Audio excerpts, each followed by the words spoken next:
মানুষকে অপমান না করেও সংশোধন করা অসাধারণ শিক্ষা। হঠাৎ একদিন রাস্তায় এক বৃদ্ধার সাথে এক যুবকের দেখা। যুবক একটু আগ বাড়িয়ে গিয়ে সম্বোধন করে বৃদ্ধাকে জিজ্ঞেস করলেন, টিচার, আমাকে চিনতে পারছেন?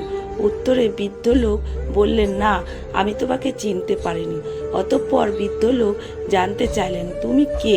তারপর যুবক বলল যে আমি একসময় আপনার ছাত্র ছিলাম।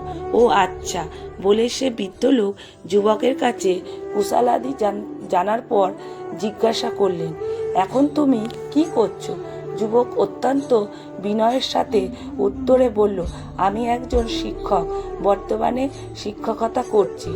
সবেক ছাত্রের মুখ থেকে এই কথা শুনে বৃদ্ধ শিক্ষক অত্যন্ত খুশি হয়ে বললেন, কতই না ভালো, আমার মতন হয়েছ তাহলে। হ্যাঁ, ঠিক, আসলে আমি আপনার মতো একজন শিক্ষক হতে পেরেছি বলে নিজেকে ধন্য বলে মনে করছি।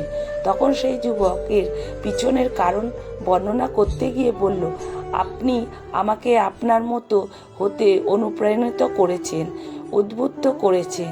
বৃদ্ধ শিক্ষক কিছুটা কৌতূহল দৃষ্টি নিয়ে যুবকের কাছে শিক্ষক হবার পিছনে কারণ জানতে চাইলেন। সেই যুবক তার শিক্ষক হয়ে ওঠার গল্প বলতে গিয়ে বৃদ্ধ শিক্ষককে স্মরণ করে দিল স্কুলে ঘটে যাওয়া সেই ঘটনা। সেই দিন ঘটনা বর্ণনা করতে গিয়ে যুবক তখন বৃদ্ধ শিক্ষককে উদ্দেশ্য করে বলল, মনে আছে টিচার, একদিন আমাকে আমার এক সহপাঠীর বন্ধু, যে আপনার ও ছাত্র ছিল, সে একটি নতুন ঘড়ি নিয়ে ক্লাসে এসেছিল।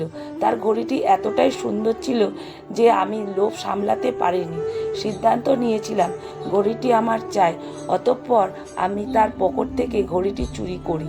কিছুক্ষণ পর আমার সেই বন্ধু তার ঘড়ির অনুপস্থিতি লক্ষ্য করে এবং অবিলম্বে আমাদের টিচার অর্থাৎ আপনার কাছে অভিযোগ করে। তার এই অভিযোগ শুনে আপনি ক্লাসের উদ্দেশ্যে বলেছিলেন, আজ ক্লাস চলাকালীন সময় এই ছাত্রের ঘড়িটি চুরি হয়েছে। যেহেতু চুরি করেছো, দয়া করে ঘড়িটি ফিরিয়ে দাও। হ্যাঁ, আপনার বার্তা শুনে আমি ঘড়িটি ফেরত দিইনি, কারণ এটি আমার কাছে খুব লোভনীয় ছিল।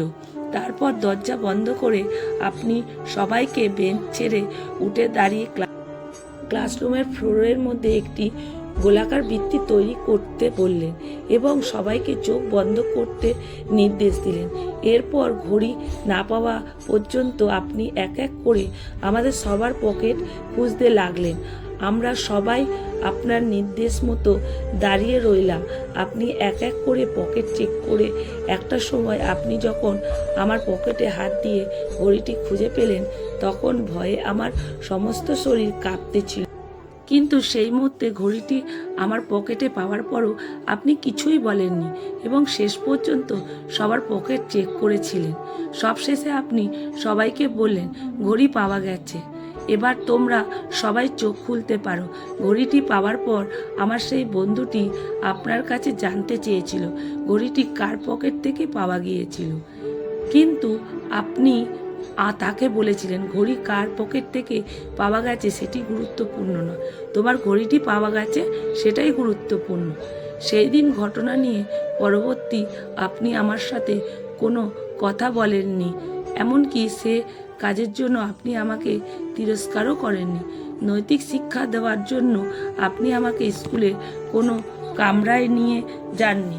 সেই ঘটনাটা ছিল আমার জীবনের সবচেয়ে লজ্জাজনক দিন, অথচ আপনি অত্যন্ত বুদ্ধিমত্তার সাথে কৌশলে অবলম্বন করে চুরি হওয়া ঘড়িটি উদ্ধার করলেন এবং আমার মর্যাদাটা চিরতরে রক্ষা করলেন। সেই ঘটনার পর আমি অনেক দিন অনুশোচনা ভুগেছিলাম। ক্লাসে ঘটে যাওয়া ঘটনা রেস সেদিন চলে গেলেও এর প্রভাব রয়ে যায় আমার মনের মধ্যে। বিবেক যুদ্ধ বারবার দংশিত হচ্ছিল। তারপর আমি সিদ্ধান্ত নিলাম এইসব অনৈতিক কাজ আর কখনো করব না। একজন ভালো মানুষ হব, একজন শিক্ষক হব, সত্যিকারের অর্থের মানুষ গড়া কারিগর হব।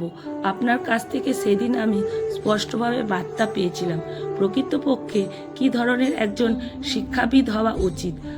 অপমান ছাড়া মানুষকে সংশোধন করা যায়, সেটি আপনার কাছ থেকে শিখেছি। আপনার উদারতা এবং মহানুভব আজ আমাকে শিক্ষকের মর্যাদাটা অসীম করেছে। সাবেক ছাত্রর কথাগুলো শুনে বৃদ্ধ শিক্ষক বলল, হ্যাঁ, সেদিন ঘটনা আমার মনে আছে।